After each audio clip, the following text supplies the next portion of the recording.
வணக்கம். என் குருநாதர் எழுத்து சித்தர் பாலகுமார சார் அவர்களை மனதார வணங்கிவிட்டு உங்களுடன் பேச தொடங்குகிறேன்.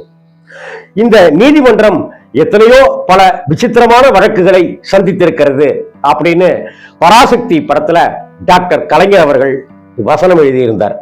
அதே போல இந்த நிலையில இப்படி ஒரு தீர்ப்பு, இப்படி ஒரு நீதிபதி அப்படின்னு தான் சென்னை ஹைகோர்ட் வழங்கிய அந்த பாமக சம்பந்தமான விவகாரத்தை பார்க்க வேண்டியிருக்கு. மதிப்புக்குரிய மாண்புமிகு ஆனந்த் வெங்கடேசன் நீதிபதி ஐயா அவர்கள் இந்த ஒரு தீர்ப்பை கொடுத்திருக்காரு பாமகவுக்கு. பாமகவுல என்ன பிரச்சனை அப்படிங்கிறது நாளொரு மேனியும் பொழுதொரு வண்ணமுமா வளர்ந்துகிட்டே இருக்கு. இப்ப ராமதாஸ் ஐயா ஒரு பொதுக்குழு கூட்டத்தை 17ஆம் தேதி கூட்டுறதா அறிவிச்சிருந்தாரு. அதுக்கு முன்னாடியே 9ஆம் தேதியே அன்புமணி அவர்கள் இது மாதிரி ஒரு பொதுக்குழுவை நான் கூட்டுறேன் மாமல்லபுரத்துல அப்படின்னு சொல்லியிருந்தாரு. இதற்கு தடை உத்தரவு கேட்டு இதனால சட்டம் ஒழுங்கு பாதிக்கப்படும், தவிர ஒரு பொதுக்குழுவை கூட்டுவதற்கான அதிகாரம் நிறுவனரும் தலைவருமான எங்கிட்ட தான் இருக்கு, ஆனா இது செல்லாது, அதனால இதற்கு தடை விதிக்கணும், இதனால சட்டம் ஒழுங்கு பிரச்சனைகள் ஏற்படும் அப்படின்னு டாக்டர் ராமதாஸ் ஐயா சென்னை உயர்நீதிமன்றத்துல ஒரு வழக்கு மனுவை தாக்கல் பண்ணியிருந்தாரு. அதுதான் இன்னைக்கு பரபரப்பா காலையிலிருந்தே பேசு பொருளாகி இருக்கு. இன்னைக்கு ஒரு வழியா அது முடிவுக்கு வந்துருச்சு. என்ன முடிவு அப்படின்னாக்க, டாக்டர் அன்புமணி அவர்கள் பொதுக்குழுவை கூட்டிக் கொள்ளலாம், தவறில்லை அப்படின்னு ஒரு தீர்ப்பு கொடுத்திருக்கு. இந்த தீர்ப்பு வரலாற்று முக்கியத்துவம் வாய்ந்த தீர்ப்பாக இந்திய அளவிலையும் தமிழக அளவிலையும் குறிப்பா வன்னியர் இன மக்களிடையேயும் இது ஒரு பெரிய விவாதமத்தையே கிளப்பியிருக்கு. ராமதாஸ் ஐயா தொடர்ந்து அன்புமணி மேல குற்றச்சாட்டு வச்சுக்கிட்டே இருக்காரு. குறிப்பா கடந்த ஏப்ரல் மாசத்துல அமித்ஷா அவர்கள் இங்க வந்துட்டு போனதுல இருந்துதான் இந்த பிரச்சனை 2 பேருக்குள்ளாரையும் விரிவடைய ஆரம்பிச்சதுங்கிறதையும் அரசியல் நோக்குபவர்கள் எல்லாம், அரசியல் விமர்சகர்கள் பண்றவங்க எல்லாருமே தெளிவா சொல்றாங்க. இதை அடுத்து வாரம் பிரஸ் மீட்ல ஒவ்வொரு விஷயத்தையுமே ராமதாஸ் ஐயா சொல்லிக்கிட்டே இருந்தாரு. அன்புமணி இது மாதிரிலாம் செஞ்சாரு, பாட்டில் எடுத்து என்னுடைய மனைவிய, அதாவது பெத்த அம்மாவைய அப்படி அடிக்கிறதுக்கு வந்தாரு, அப்படி இப்படின்னு பல விஷயங்கள் சொல்லிட்டே வந்தாரு. இதுக்கு இடையில தலைவர் பொறுப்பை நீக்கிட்டு நியமன அவர் செயல் தலைவராக அன்புமணியை அறிவிச்சாரு. அதை அவரால் தாங்கிக்க முடியல, நான் தான் தலைவர்னு சொன்னாரு. தலைவருடைய பதவிக்காலம் மே மாசமே முடிஞ்சிருச்சு, அதனால இப்ப தலைவருங்கிறது நான் தான், நிறுவனரும் நான் தான்றத ஐயா மருத்துவர் ஐயா திட்டவட்டமா அதை வலியுறுத்திட்டே இருந்தாரு. இவர் நீக்கினாருனாக்க உடனே அவர் சேர்த்துக்கிறதும், அன்புமணி யாரை நீக்கிறாங்களோ அதை அவங்களே ராமதாஸ் ஐயா சேர்த்துக்கிறதுமாக ஒரு காமெடியாகவும் ஒரு கலக்கத்துடனையும் ஒரு வருத்தத்துடனையும் மிக மிக ஒரு மனிதமான ஒரு அரசியலை நோக்கி பாட்டாளி மக்கள் கட்சிங்கிற ஒரு வியர்வை சிந்தி கட்டமைக்கப்பட்ட ஒரு இயக்கம், பேரியக்கம் இன்னைக்கு இப்படி போயிட்டு இருக்கு அப்படிங்கிறத ஜாதி பாரபட்சம் இல்லாம எல்லோருமே வருத்தத்தோட பார்த்துட்டு இருந்தாங்க. நிறைய பேர் மூத்த மக்கள் எல்லாருமே ராமதாஸ் ஐயா பக்கம் நிற்கிறதையும் பார்க்க முடிஞ்சுது. அது நிர்வாகிகள் தரப்பினர் அன்புமணி அவர்கள் தரப்புலையும் நிற்கிறத பார்க்க முடிஞ்சுது. இதுக்கு இடையில தான் ஒட்டு கேட்பு கருவி எங்க வீட்டில் வச்சிருக்காங்க, நான் பேசுறத ஒட்டு கேட்கிறாங்க அப்படிங்கிற ஒரு குற்றச்சாட்டை ராமதாஸ் வச்சு அந்த கருவியையும் நமக்கு காமிச்சாரு. அந்த கருவி தொடர்பான தனியார் துப்பறியும் நிபுணர்கள்லாம் பரிசோதிச்சாங்க. அப்புறம் சைபர் கிரைமுக்கும் அது ஒப்படைக்கப்பட்டது. இதுல அன்புமணியினுடைய செயலாளர் தான் இதெல்லாம் வச்சிருக்காரு அப்படிங்கிற தகவலையும் ராமதாஸ் பகிர்ந்துகிட்டாரு, ஐயா பகிர்ந்துகிட்டாரு. இதெல்லாமே தொடர்ந்துட்டு இருக்கிற சமயத்துலதான் தடக்குன்னு இப்ப உரிமை மீட்பு போராட்ட பேரணி அப்படின்னு சொல்லி தமிழகம் முழுவதும் போறாரு. அதற்கும் அவர் தடை விதித்து போலீஸ்ல புகார் கொடுத்திருந்தாரு. இந்த மாதிரி இப்போ போகக்கூடாது, இது என்னுடைய கட்சி பெயரையோ அல்லது என்னுடைய புகைப்படத்தையோ அல்லது என்னுடைய கட்சி கொடியையோ சின்னத்தையோ பயன்படுத்தக்கூடாது அப்படின்னு ராமதாஸ் ஐயா சொல்லியிருந்தாரு. ஆனா அவர் தொடர்ந்து ஊர்வலம் போய்கிட்டு தான் இருக்காரு, பேரணி நடத்திக்கிட்டு தான் இருந்தாரு, பொதுக்கூட்டத்துல பேசிட்டு தான் இருந்தாரு. இந்த சமயத்துல 9ஆம் தேதி மாமல்லபுரத்துல பொதுக்குழுவை கூட்டுறேன் அப்படின்னு அன்புமணி அவர்கள் சொன்னது ராமதாஸ்க்கு ஐயாவுக்கு கடும் ஆத்திரத்தை உண்டு பண்ணியது. இது மிக மிக மோசமான சூழல் அப்படிங்கிறதை புரிந்து மிக மிக மோசமான சூழலை நோக்கி போகுது அப்படிங்கிறத தெரிஞ்சுக்கிட்டு ராமதாஸ் ஐயா தன்னுடைய வழக்கறிஞர்களோடு விவாதித்து சென்னை உயர்நீதிமன்றத்துல மனுவை தாக்கல் செய்கிறாரு. அந்த மனுவுல பொதுக்குழுவை கூட்டுவதற்கான அதிகாரம் நிறுவனரான தலைவரான எனக்குத்தான் அந்த அதிகாரம் இருக்கு. இதை தவிர வேறு யாரும் பொதுக்குழுவை கூட்ட முடியாது. தலைவர் பொறுப்பிலிருந்து அவரை விலக்கிவிட்டு அவருக்கு செயல் தலைவர் பொறுப்பு அன்புமணிக்கு கொடுத்தாச்சு. அப்படிப்பட்ட ஒரு சூழ்நிலையில இந்த பொதுக்குழு செல்லவே செல்லாது. அதையும் தவிர இதையும் தாண்டி இந்த பொதுக்குழுவை நடத்தினால் சட்டம் ஒழுங்கு பாதிப்பு ஏற்படும் அப்படின்னு மனுவுல ராமதாஸ் ஐயா குறிப்பிட்டிருந்தாரு. இது சென்னை உயர்நீதிமன்றத்துல இன்னைக்கு இந்த மனு அவசர வழக்காக எடுத்துக்கொள்ளப்பட்டது. அதாவது 9ஆம் தேதி அந்த மாநாடு பொதுக்குழு நடக்குது. 8ஆம் தேதி அன்னைக்கு காலையில இந்த மனுவை அவசர வழக்காக எடுத்துக்கொள்ளணும் அப்படின்னு சொல்லி கேட்கப்பட்டதுக்கு சரி அப்படின்னு மாட்சிமை பொருந்திய நீதி அரசர் ஆனந்த் வெங்கடேசன் ஐயா முன் வந்தாரு. இன்னைக்கு காலையில அதே போலவே அந்த வழக்கை எடுத்துக்கிட்டாரு. அந்த மனுவை எடுத்துக்கொண்டவர் அவர் என்ன சொல்றாரு, நீங்க உங்க மருத்துவர் ராமதாஸ் ஐயாவை நேரடியாக வர சொல்லுங்க, அன்புமணி அவர்களையும் நேரடியா வர சொல்லுங்க. இது ஒண்ணும் பெரிய விஷயம் இல்லை. இந்த விஷயத்தை 5 நிமிடத்துல தீர்த்திட முடியும் என்னால. அதனால இரு தரப்பினரையும் நீங்க நேராவே வர சொல்லுங்க. சாயந்தரம் 5:30 மணிக்கு கோர்ட்டு முடியும் போது நான் அவங்களை என்னுடைய சேம்பருக்கு வர சொல்லுங்க, நான் சந்திக்கிறேன் அப்படின்னு சொன்னாரு. இதுவே ஒரு பெரிய விவாதத்துக்கு உள்ளாயிடுச்சு ஊடகங்கள்லாம். இது எப்படி ஒரு வழக்கு இப்படியெல்லாம் கூட செய்ய முடியுமா? ஒரு வழக்கு பஞ்சாயத்து போல மாற்றப்படுமா? இது பஞ்சாயத்தா அப்படிங்கிற கேள்வி எல்லாம் இருந்தது.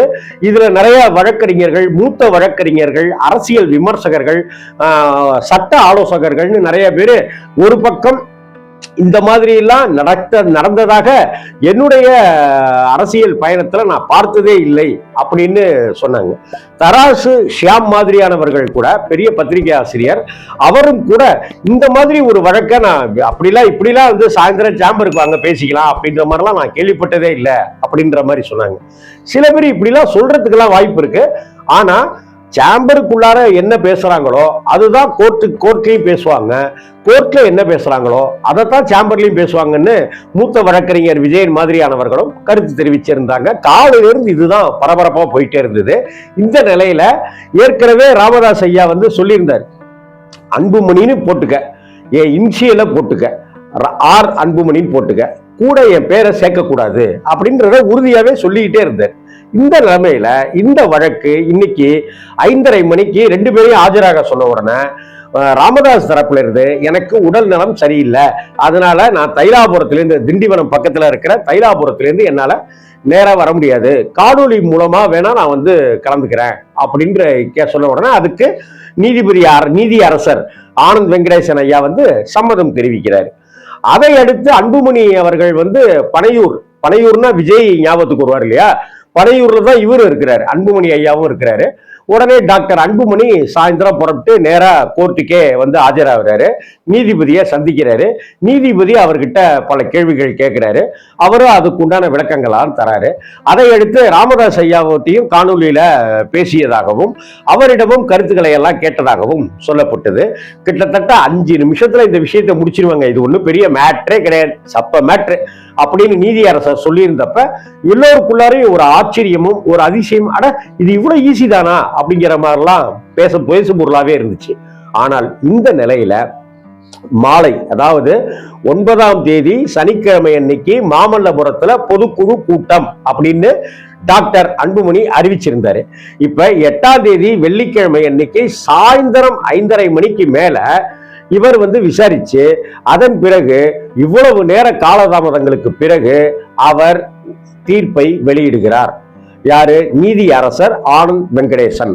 என்ன சொல்றாரு அப்படின்னாக்க, டாக்டர் அன்புமணி அவர்கள் பாமக பொதுக்குழுவை தாராளமாக நடத்தி கொள்ளலாம்.